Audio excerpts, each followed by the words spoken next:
بسم اللہ الرحمن الرحیم، السلام علیکم ورحمۃ اللہ وبرکاتہ۔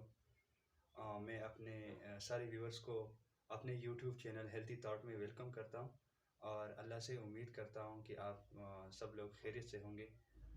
جی، تو آج میں بحث کروں گا deficiency of calcium and vitamin D, جس کو ہم کہتے ہیں کیلشیم کی کمی کو ہم میڈیکل ٹرم میں ہائپو کیلسیمیا بھی کہتے ہیں۔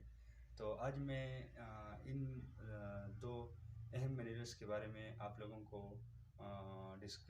کو بتاؤں گا کہ یہ دونوں کیا چیز ہوتی ہے، یہ کون سی منرلز ہوتی ہے، اور ان کی باڈی میں کمی کی کیا نقصانات ہوتے ہیں، اور یہ باڈی کے لیے کتنی ضروری ہوتی ہے۔ چلو تو سٹارٹ لیتے ہیں۔ کیلشیم کیا ہے؟ کیلشیم وہ منرل ہے باڈی میں جس سے بونز بنے ہوئے ہوتے اور جس سے مسلز بنے ہوئے ہوتے، اور یہ بھی یاد رکھیے کہ کیلشیم وہ منرلز ہے باڈی میں جو باڈی خود پیدا نہیں کر سکتی، مطلب اس کو پورا کرنے کے لیے آپ کو calcium reach type of foods آپ کو لینا پڑے گا۔ اور وٹامن ڈی کیا ہے؟ تو وٹامن ڈی ایک ایسی منرلس ہے، جب آپ کھانا کھاتے ہو تو وہ ان کھانے سے کیلشیم ایبزارب کرتی ہے۔ تو مطلب کیلشیم بھی انتہائی ضروری ہے باڈی میں، لیکن وٹامن ڈی ان سے زیادہ ضروری ہے، کیونکہ اگر آپ کے باڈی میں وٹامن ڈی کی کمی ہو تو آپ تو کیلشیم ریچ فوڈ آپ کھاتے ہو، مطلب وہی قسم غذا آپ کھاتے ہو روزانہ جس کو آپ کو کیلشیم ملتی ہے، لیکن وٹامن ڈی نہیں ہے کہ اس سے کیلشیم ایبزارب کرے۔ اس لیے وٹامن ڈی بہت زیادہ ضروری ہے۔ کیلشیم بھی بہت ضروری ہے، لیکن کیلشیم حاصل کرنے کے لیے، خوراک سے کیلشیم ایبزارب کرنے کے لیے وٹامن ڈی کا ہونا انتہائی ضروری ہوتا ہے۔ اب یہ بات یاد رکھیں کہ ہیومن باڈی کے لیے کیلشیم کی ایک پراپر مقدار ہونی چاہیے۔ اگر اس سے کیلشیم کی مقدار کم ہو جائے تو انسانی صحت کے لیے اور ہیومن باڈی کی بونز کے لیے انتہائی نقصان دہ ہوتا ہے۔ فرض کرے ایک انسان روزمرہ کی جو ضرورت ہوتی ہے کیلشیم کی وہ اپنی خوراک سے نہیں لیتے، تو پھر باڈی کیا کرتی ہے؟ باڈی ان مقدار کو بون سے پورا کر لیتی ہے۔ تو اس طریقے سے بونز میں کیلشیم کی کمی آتی ہے۔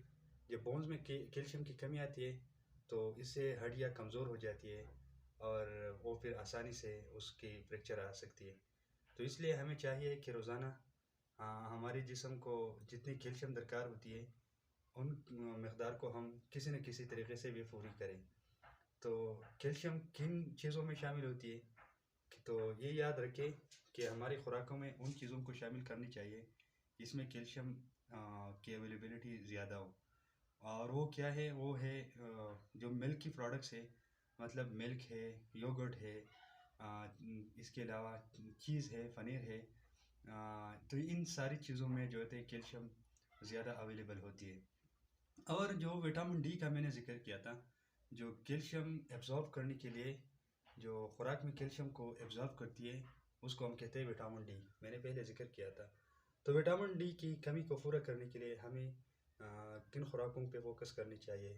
تو اس کے لیے ہمیں یولک آف ایگ مطلب انڈے کی زردی، اور اس کے علاوہ مچھلیاں، اور خوراک کے علاوہ ڈائریکٹلی ہم سن لائٹ سے بھی وٹامن ڈی کو ایبزارب کر سکتے ہیں۔